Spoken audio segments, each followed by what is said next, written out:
Give a call to the member for Blair. Thank you, Mr Speaker. My question is to the Prime Minister.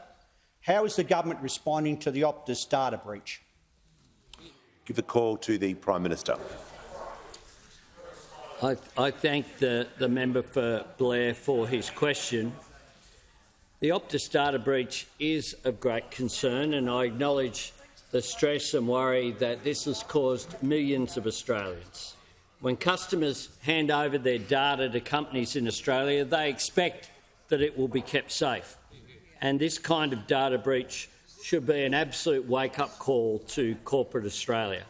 The government has been working with Optus around the clock to obtain the crucial information and evidence needed to conduct a complex criminal investigation led by the AFP in cooperation with the FBI.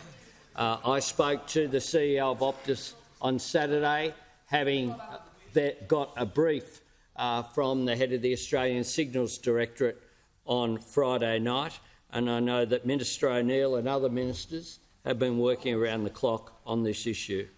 As the government continues to actively monitor risks for those customers impacted by the breach, our message to Australians is to be vigilant, not divulge data to unknown entities, and to take advantage of the credit monitoring services.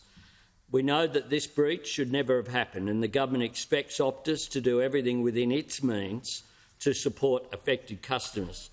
Clearly, we need better national laws after a decade of inaction to manage the immense amounts of data collected by companies about Australians and clear consequences for when they do not manage it well. We're committed to protecting Australians' personal information and to strengthening privacy laws through the Privacy Act review. Now, those opposite want taxpayers to pay for a problem caused by Optus and their own failures on cybersecurity and privacy regulation. I was surprised to read a media release from their shadow minister saying Labor must provide new passports for Optus victims. Labor. What that means is taxpayers should provide for that. Well, that's not our approach. We believe that Optus should pay, not taxpayers. And Senator Penny Wong, the Minister for Foreign Affairs, has written to the CEO of Optus, Ms Baya Rosmarin, today asking for that, and I table the letter from the Minister for Foreign Affairs to Optus.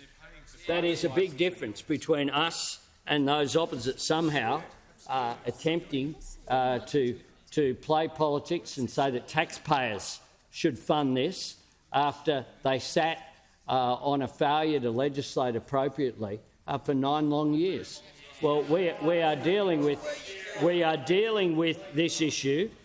We know that it does need to be dealt with, and we know that this has been an absolute priority for Australians. And on that note, Mr Speaker, I ask that further questions be placed on the notice paper.